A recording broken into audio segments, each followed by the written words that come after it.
Hi, it's Penny here from Immersio LARP Studios. Immersio writes and organises immersive live action role playing events in Australia. And we got quite a few requests for costume help when we were running Good Society, which is a Jane Austen LARP written by Storybrewers Role Playing. Regency can be a tricky time period for a lot of people, and it isn't commonly found in most of your LARP and costume stores like Victorian or medieval gear. So we've been making a few tutorial videos to show you how you can make a LARP acceptable costume with inexpensive materials and minimal sewing. Today I'm going to show you how to make this Regency gown out of a t-shirt and a bedsheet. This project is a little bit more complicated than some of our previous projects, and I'm afraid it will involve at least a little bit of sewing, but we've kept it to a minimum and the whole project is still very simple and very beginner friendly. I started work on this just after lunchtime and was finished up by bedtime. So if you have a Regency LARP on tomorrow, you can totally wear this dress. These are the things you're going to need.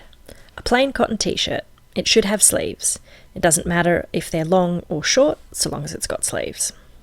Ideally, you want a t-shirt with a reasonably low scoop or square neckline. A high neck or a V-neck just won't look quite right. Next, you'll need a flat bedsheet. A single bedsheet should be fine, unless you're very tall. You want the sheet and shirt to match as closely as possible. I've gone with white here since it's easy to find matches for white, but if for some reason you've got a matching pink polka dot sheet and pink polka dot top, then go for it. You could also use a tablecloth or another large piece of fabric, but it helps if it's already been hemmed like a sheet is. You could get these from an op shop or whatever you've got spare around your house, or pick them up cheaply at a local department store. You need a length of elastic the same length as your underbust measurement. You might need to go to a fabric store for this, but sometimes you can find it in the supermarket, or you could rip it out of an old pair of shorts or a skirt, either one you have lying around at home that you don't want anymore, or from an op shop. Lastly, you'll need a length of ribbon for a sash. A bright contrasting colour is nice here. You can also use a thin silk scarf, so long as it's long enough to tie around your ribcage. The first thing you'll need to do is get your measurements. You can do this with a tape measure or a piece of string if you don't have a tape measure. Measure around your ribcage just under your bust. This is your underbust measurement and will be the final width of the dress. Your skirt length measurement is from your underbust to the floor. The easiest way to do this is to hold the tape measure against your ribcage just under your bust and lower it starting point first in front of you until it reaches the floor. I recommend wearing flat shoes with Regency dresses, but if you are planning to wear heels, you should wear them when measuring.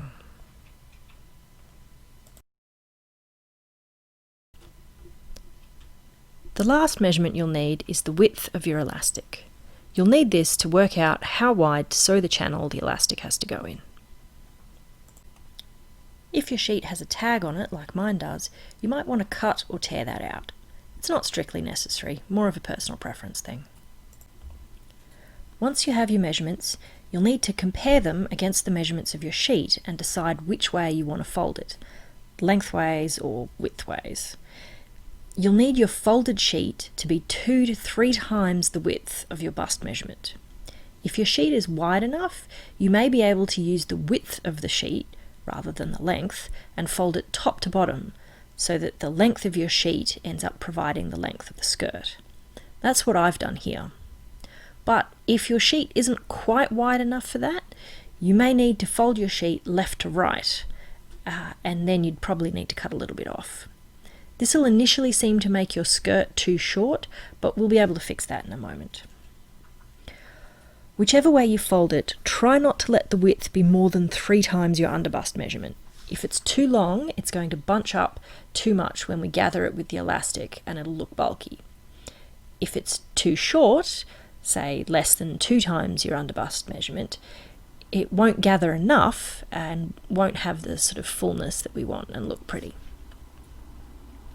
Once you've worked out which way you're folding your sheet, you can adjust the fold so that the top layer is the length of your skirt length measurement. It doesn't matter if this makes the bottom layer a bit shorter than the top layer. The bottom layer will just act like a petticoat, so it won't matter if it's a bit shorter.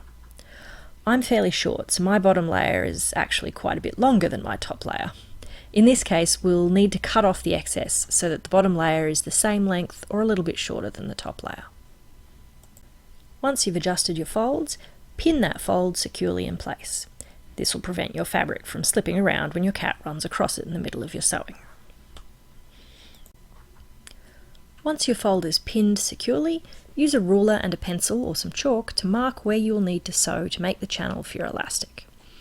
You want the channel to be 1.5 to 2 times the width of your elastic. My elastic was 1 centimetre wide, so I marked my stitching line 1.5 centimetres down from the top of the fold. Then sew along that marked line. If you have a sewing machine, you can do this by machine. I don't have a sewing machine, so I did it by hand with a running back stitch.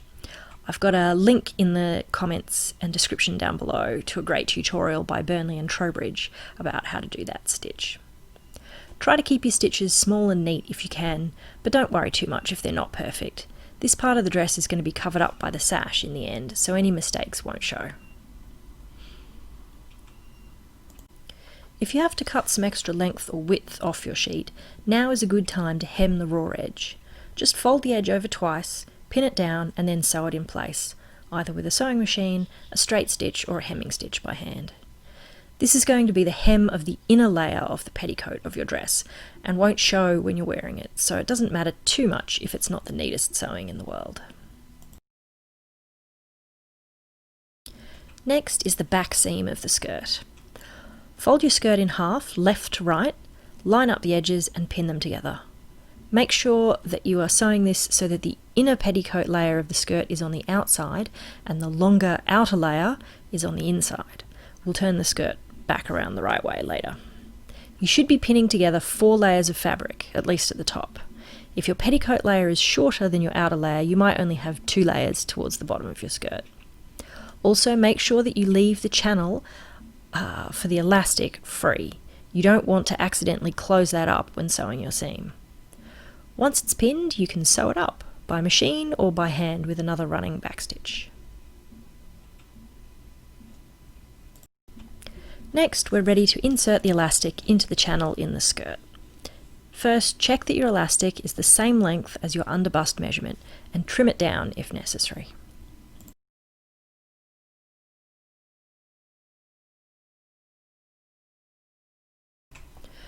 Then thread the elastic into the channel.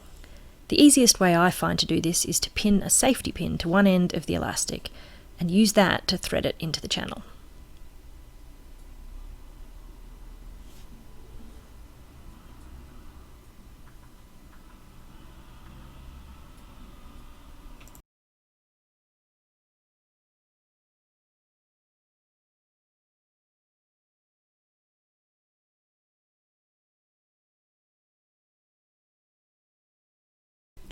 Once you've threaded a little bit of the elastic into the channel, you should use another pin to attach the other end of the elastic to the opening of the channel.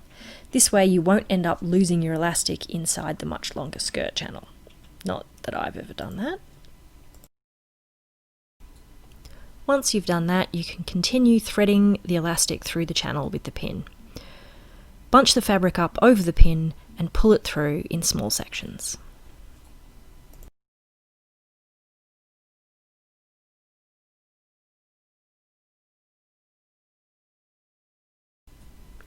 Once you reach the other end of the channel, you can either tie the ends of the elastic together or secure them with a few small stitches on each end. I opted to do a couple of stitches.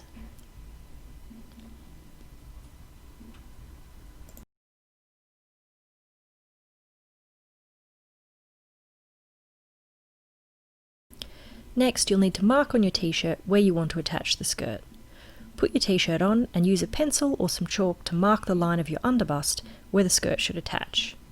Do this on the outside of your t-shirt. Take the t-shirt off and use a ruler to neaten up the line.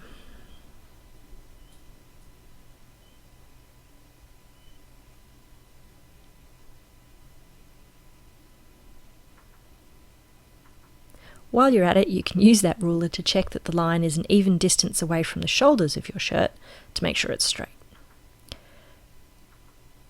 and extend the line around to the back of your t-shirt. You can also mark the centre back of the shirt. I did this by lining a ruler up with the shirt tag and the line that I'd drawn.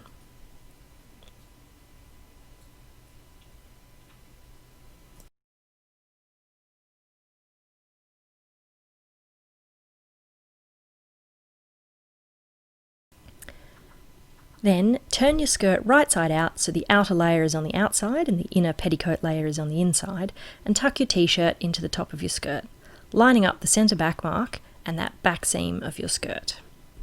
Pin the skirt in place along your marked line. Make sure you're only pinning one layer of the t-shirt. You don't want to accidentally sew the front and back of your dress together. I find the easiest way to do this is to put one hand through the neck of the shirt and hold it from the inside. While you're pinning, you may want to adjust your gathers. You can have the skirt gathered evenly all the way round, but a lot of Regency dresses kept the gathers more towards the back, leaving the front relatively smooth. For a costume like this, it's really a matter of personal taste. I happen to like the look of the gathers being mostly in the back, so I adjusted my pins until the front was fairly smooth and pushed most of the fabric towards the back.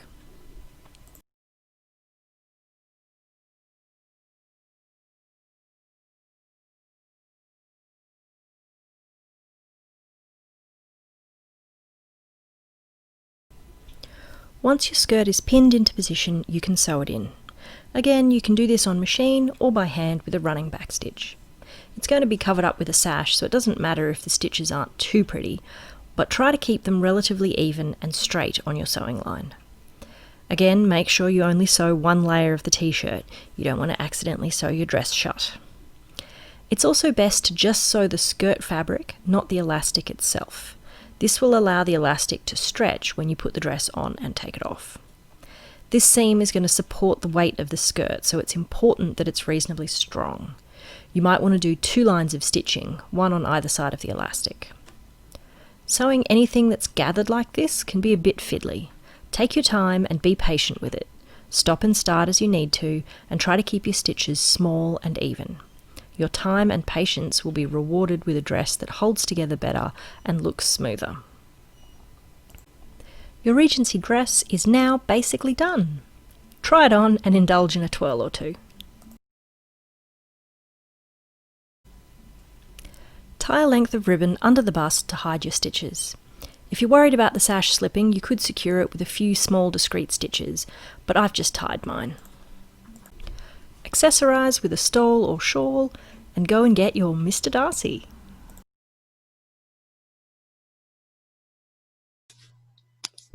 Thanks for watching.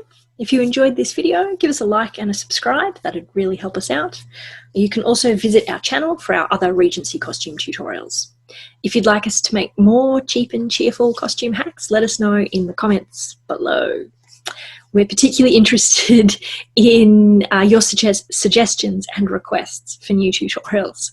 If you've got a LARP event coming up and you're not sure how to put together a costume for it, let us know and we'll see what we can do. Until then, happy LARPing.